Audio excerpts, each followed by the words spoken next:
My name is Betsy Hudgens, and I'm the president and founder of World Orphan Connection. I started this project in 2004 and got the ball rolling and was fully operated as a 501c3 by 2005. We've had fundraisers and success since then, and several things that I'm really proud to talk about. The main goal right now is we're raising money so that we can give $1,000 project grants to organizations around the world that work with orphans so that they can fund a project. And when we say projects, we don't pigeonhole them. Any project that isn't solely religious and spiritual or just meeting basic needs, we'll consider. And that it's really going to be something that will make a difference in the kids' lives on an ongoing basis. That's why we don't believe in funding projects that feeds them for a week, because you know what, the next week they're going to be hungry.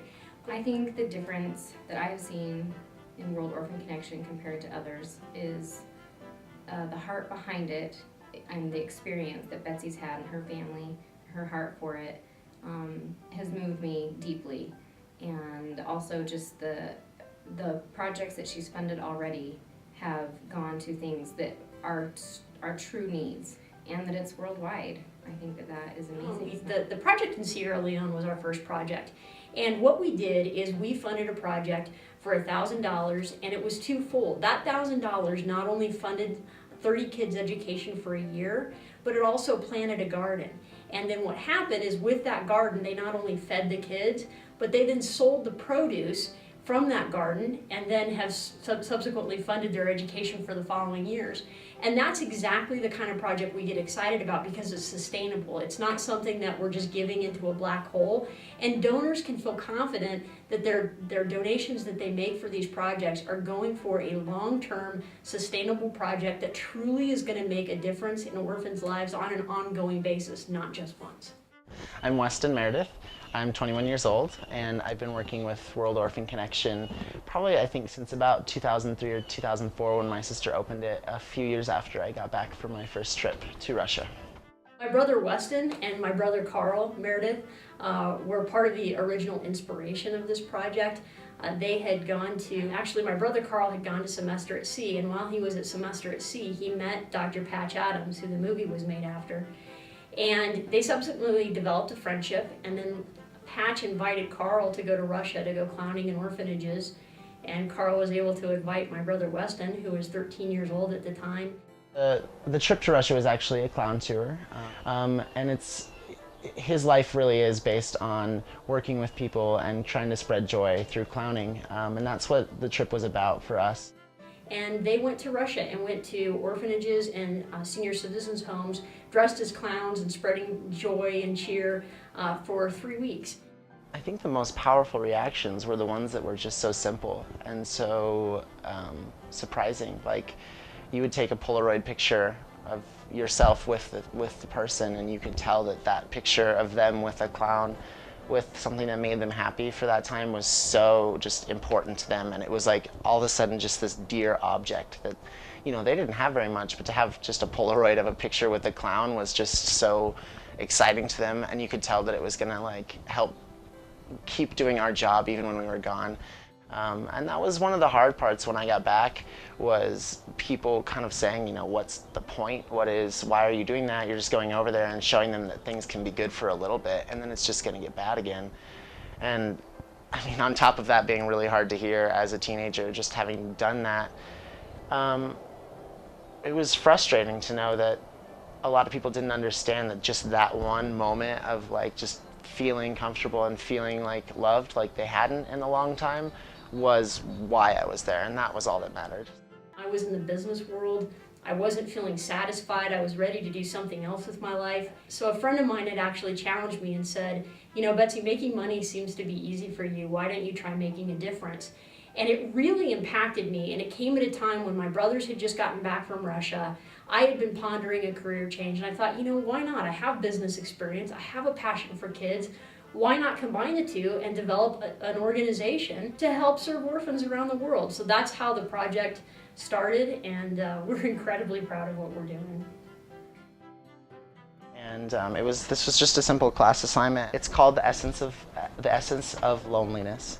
And it was just a reaction to one really kind of really important day that I think will show people the kind of experiences that people working with orphans will have, because it's, even as a clown, you can't really be ready with, like, you can't expect that they're going to want to be with the clown or anything. It's just a good way for me to sort of wrap my young mind around what I had seen and something that had sort of changed my life.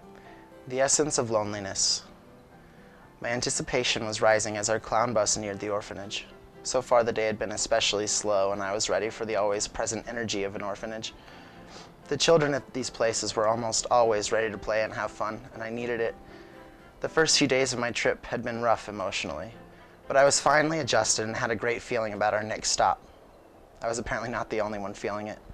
Every clown on the bus was mirroring my eagerness. Animal balloons were squeaking, horns were honking, and the sound of kazoos was apparent.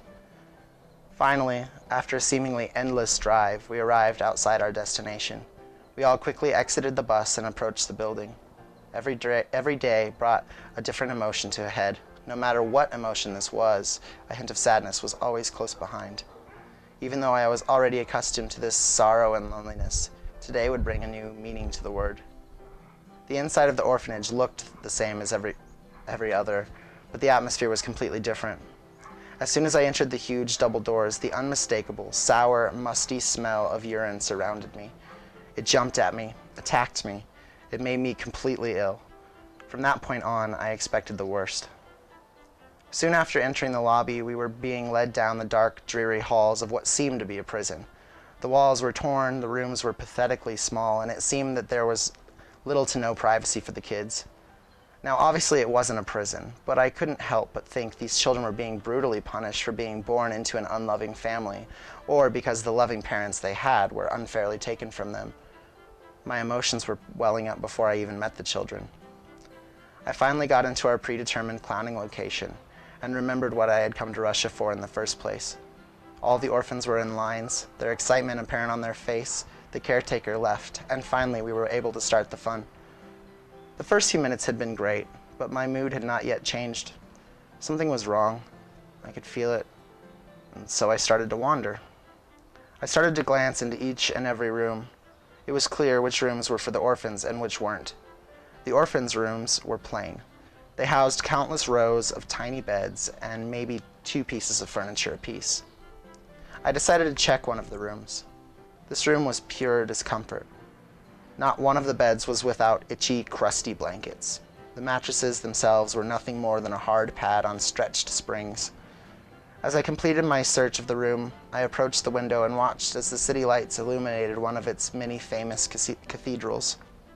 Suddenly, the silence was broken by a loud shuffling in the corner. At first, I thought it must have been a rat, but as I looked closer, I realized it was a boy, no older than 6.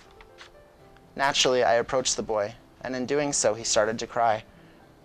This had not happened to me before. No child had yet been afraid. I felt sorry that I had startled the boy and let my heart take action.